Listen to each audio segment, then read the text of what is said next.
असं आहे की आपण 30 जून पूर्वी कर्जमाफी करतोय, त्याच्यामुळे पुढच्या हंगामाकरता आपले शेतकरी पात्र असणार आहे.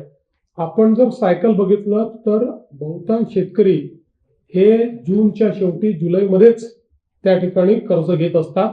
त्यामुळे आपण ते सायकल चेक केलेलं आहे आणि म्हणून उलट यावर्षी जास्त शेतकरी पात्र होतील आणि त्यांना आणि आम्ही आज बँकांना हे देखील सांगितलं की एकदा आम्ही यादी अप्रूव्ह केली की त्याच्यानंतर आमचे पैसे जमा झाले नाही तरी तुम्ही त्यांना कर्ज द्या, कारण आमचे पैसे जमा होणारच आहे आणि आमच्या पैसे जमा व्हायला विलंब झाला तर तुम्हाला व्याज मिळतं. तर तेही त्यांनी मान्य केलंय, त्यामुळे तो प्रश्न येणार नाही. डिझेलच्या संदर्भातला थोडा मुद्दा हा ग्रामीण भागांमध्ये आता या ठिकाणी तयार झालाय.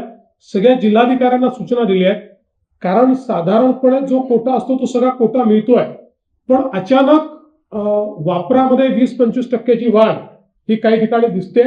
याचा अर्थ असा आहे की थोडं साठवणूक किंवा काही लोक अधिकची साठेबाजी करतायत, तर त्या संदर्भात रेशनिंग तर मी म्हणणार नाही, पण नियोजन हे करण्याचे आदेश आपण दिलेले आहेत.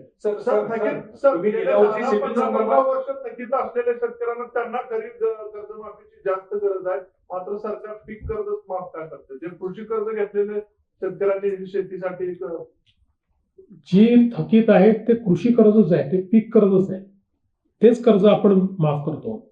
सर, सिबिल संदर्भात गेल्या वर्षी सुद्धा तुम्ही राष्ट्रीयकृत बँकांना सांगितलं होतं, पण त्यांनी सिबिलचे अट लावल्यामुळं कर्ज वितरण झालं नाही आणि हे दरवर्षी त्यांचा रेशो कमीच असतो. तर यावर्षी आता खरोखर त्यांना काय बघा, यावर्षी फार कडक निर्देश दिलेले आहेत. त्यांना सांगितलंय तरी 1-2 नमुने निघतीलच, मला पूर्ण विश्वास आहे, पण त्या नमुन्यांचा बंदोबस्त करू.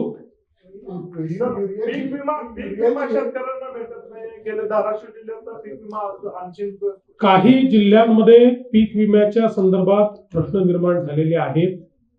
त्या संदर्भात मुख्य सचिवांना सांगितलेलं आहे की ती बैठक तुम्ही घ्या.